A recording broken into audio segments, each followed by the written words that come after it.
Welcome to the MBA50 Business School video series. I'm here with Bernard Garrette, Associate Dean at HEC Paris MBA. Bernard, thanks very much for being with us. Thank you. Here we are in the new campus building at HEC Paris, but what really sets the school apart from other business schools?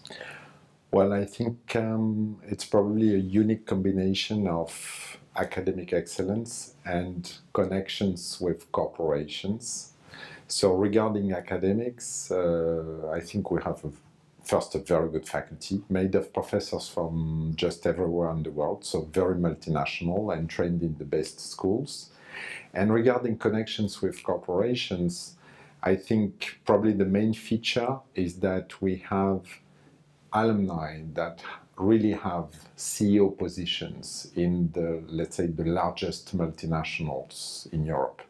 So, for example, we've been ranked number 4 in the world and number 1 in Europe for the number of alumni holding CEO positions in very large multinational corporations. You talk about training future leaders, and the school has been described as the Harvard of Europe. Both institutions focus on leadership. Are people born leaders, or can you develop leadership skills? Probably both, which means that for me it's if you like, it's not an additive effect. I mean, you have some intrinsic qualities and then you can develop them. So it's more a multiplicative effect, if you like. So if you have a strong basis to start with, then if you develop these skills, then you can go very high. But 0 times something is always 0. So intrinsic qualities without training is 0. So I think what we have to do is to develop the qualities that the students already have. This is why selectivity to enter the program is key. So we have to have the right ingredients, and then we have to help them develop the skills they already have. So what we do is that, well, for us, leadership is not, being able to do a nice presentation in the boardroom.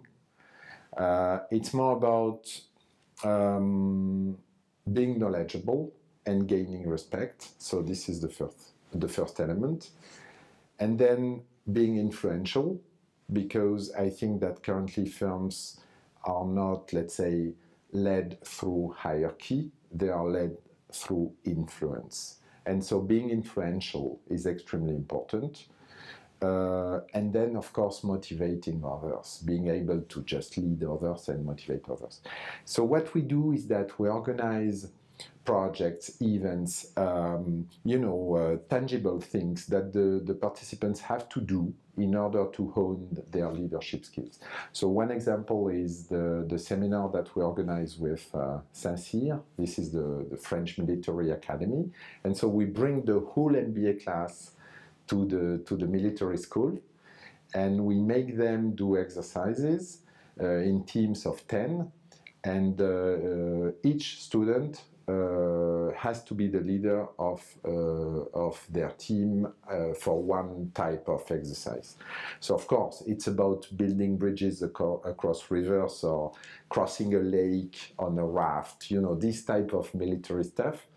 But for us the purpose is not the exercise in itself, it is to analyze what happens in the team, how the leader is able to make the decisions, so basically to make the team solve the problem, then to make a decision, then to perform the task, and to actually reach the goal with the whole team. And we actually put people in sort of strange situations or stressful situations, and they have to do this. And then whether they succeed or fail is unimportant. The important part is the debriefing, the analysis, and so to help them, become aware of their weaknesses, their strength, and also to have a method on how to solve problems and help the team achieve the goal. Innovation is a buzzword at business schools, but what does it mean to be innovative, and how can you then actually bring that back to the workplace? Well, I think there are two elements probably.